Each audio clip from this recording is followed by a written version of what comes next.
The first Voyage Around the World by Antonio Pigafetta is a primary source or a document that reveals several insights not just in the character of the Philippines during pre-colonial period, but also on how the fresh eyes of the European regard a deeply unfamiliar terrain, environment, people, and culture.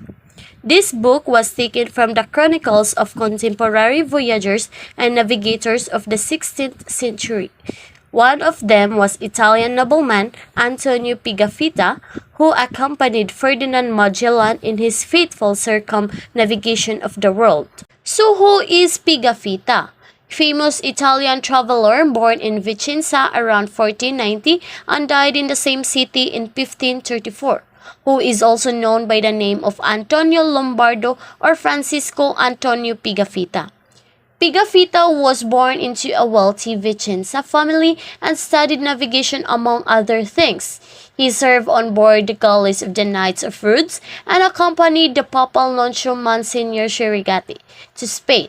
Later, he joined the Portuguese captain Ferdinand Magellan and his Spanish crew on their trip to Molucco Islands. Upon his arrival in Europe after the expedition, Pigafetta presented his account to several high personages, including Pope Clement VII, mother of King Francis I of France.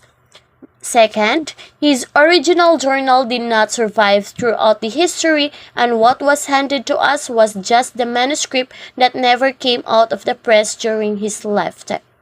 Third, his work became a classic that prominent literary men in the West like William Shakespeare, Michael de Montaigne, and Giambattista Vico referred to the book in their interpretation of the New World. Fourth, his travelogue is one of the most important primary sources in the study of pre-colonial Philippines. And lastly, also his account was also a major reference to the events leading to Magellan's arrivals in the Philippines, his encounter with local leaders, his death in hands of Lapu-Lapu's forces in the Battle of Mactan, and in the departure of what was left of Magellan's fleet from the island. Next, let's talk about the content and context analysis of Pigafetta's account on the first voyage. So the first content is that the Chronicle of Pigafetta was one of the most cited documents by historians who wish to study the pre-colonial Philippines. So the context is that Pigafetta's war account was a major reference to the events leading to Magellan's arrival in the Philippines, his encounter with local leaders, his death in the hands of Lapu-Lapu's forces in the Battle of Mactan, and in the departure of what was left of the Magellan's fleet from the island as one of the earliest written accounts. Pigafetta was seen as a credible source for a period which was prior unchronicled and undocumented.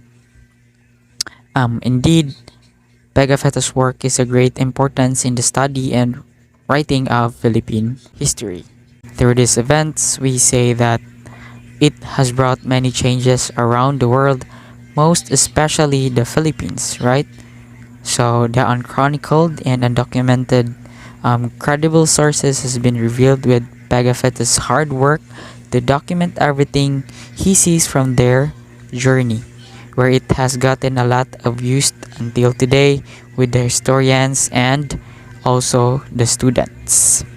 So number 2, the account was written in one of the 5 ships of the Magellan's Elcano expedition and was taken from the chronicles of contemporary voyagers and navigators of the 16th century.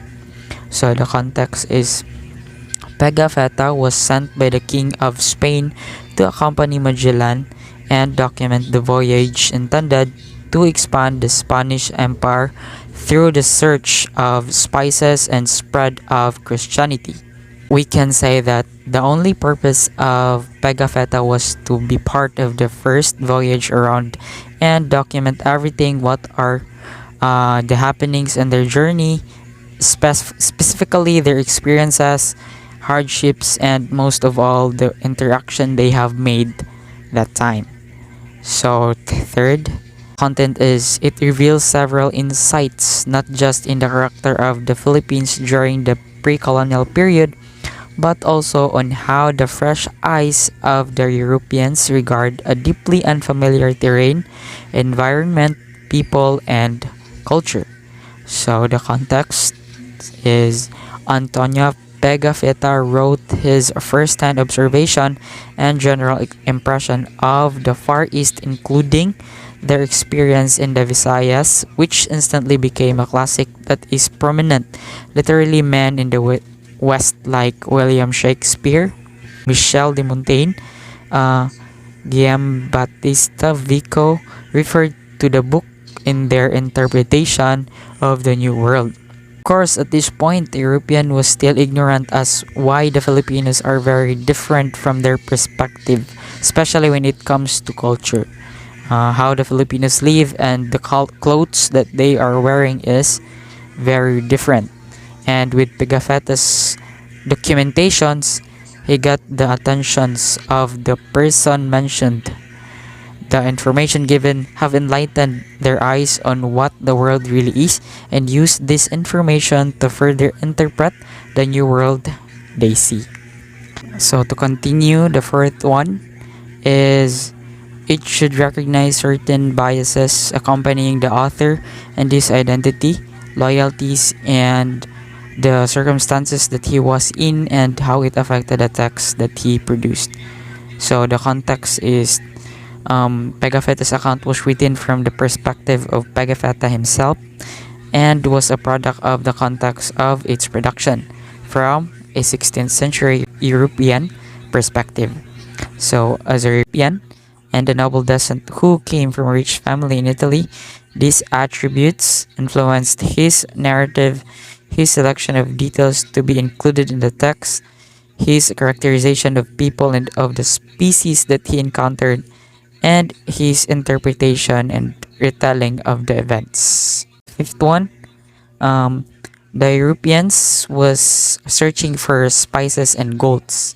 So the context is the 16th century European economy was mercantilist. Such system measures the wealth of the kingdoms based on their accumulation of bullions or precious metals like gold and silver, and reveals the spices were scarce in the Europe and hence were seen as a prestige golds. And as an empire like Spain would indeed search for new lands where they could acquire more gold and wealth to be on top of all European nations.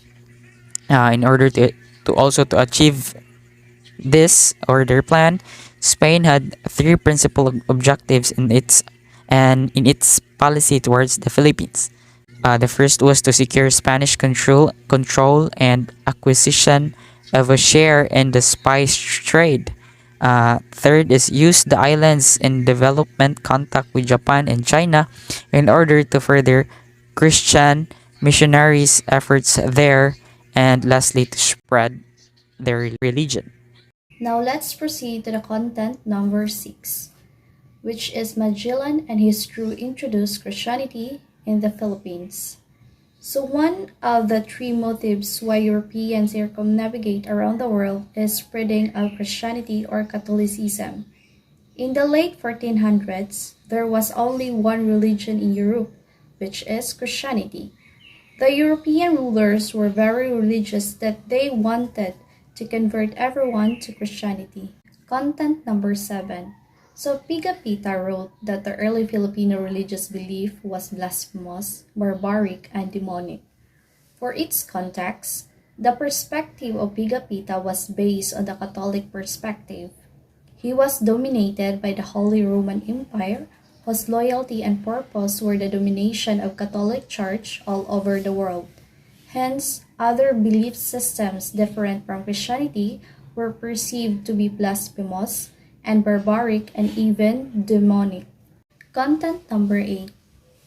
In Pigafetta's account, he wrote that these people have no arms but use sticks, which have a fish bone at the end. They are poor but ingenious and great thieves, and for the sake of what we call these three islands, the Ladrones Island. So Ladrones Island is what we call right now as the Marianas Island, And what do you mean by ladrones? Ladrones comes from the ladron, which is the Spanish terms of thief. So the European consider that the people of Marianas are thieves, ingenious, and poor. So why? By writing these ideas towards Filipinos, it shows biases and prejudgment. And what is the basis of the prejudgment of Pigafetta? So it was based on his European perspectives in a sense of comparing the nakedness of Filipino because they were wearing fewer clothes compared to them. Indeed, Pigafetta's perspective was too narrow to realize that such attire was only appropriate to the tropical climate of the island. Content number 9. Pigafetta recounted that the people are reasonable, very hospitable, and friendly based on his first-hand observation 2 days after they landed in the Philippine island. For its context, Pigafetta was amazed by how the early Filipino welcomed them with gifts, wine, coconuts, and a lot of foods. That is why Pigafetta characterized Filipino as very familiar and friendly. Next content is the death of Magellan. It was revealed that Lapu-Lapu was not the one who killed Magellan, instead, one of Lapu-Lapu's men. For its context, when Magellan was hit by the poison arrow and already deteriorated, more natives came to attack him. So one native with a great sword delivered a blow in Magellan's left leg, which brought him down, and the natives' continuous attack to Magellan with lances, swords, and even with their bare hands causes Magellan's death. Okay, for the last content and context, what was the account tell us? So the account tell us how Ferdinand Magellan started to voyage or travel around the world, how he treasured the friendship between him and the two kings, which is Raya Colombo and Raya Siawe. He even led the mass during their voyage. Magellan never forgot to worship the Lord, and he is determined to get what is best for him and for his men. So the context is that how did this accounts change the course of history and or his historical representation? So every one of us think that Magellan have a bad attitude or characteristics. We are more focused on his bad side and ignored the good side about him. In the first voyage around the world, we discover that Magellan is a religious, friendly, and a caring man. He worshipped the Lord. He built a strong friendship with kings and ignored the big bar gold that was given to him because he thinks that food is more important and his group. Contributions and relevance of the document in understanding the grand narrative of Philippine history. In its context, first, the account contributed to the field of geography, navigation, and history. Second, it proved that the earth is not flat and one can go to the east by sailing west. Third, describe the barter trade during the colonial period. Fourth, this account is evidence that these voyagers first introduced to us Christianity. They taught our ancestors worship idols. And fifth, evidence that most of the Filipinos are hospitable even before. And lastly, showed the nationalisms of Lapu-Lapu before. It also showed how wise and prepared they fought against the voyagers. It is important to know these things, our origin, because we can understand our own identity, we can learn to preserve our culture, and can correct the mistakes that happened in the past.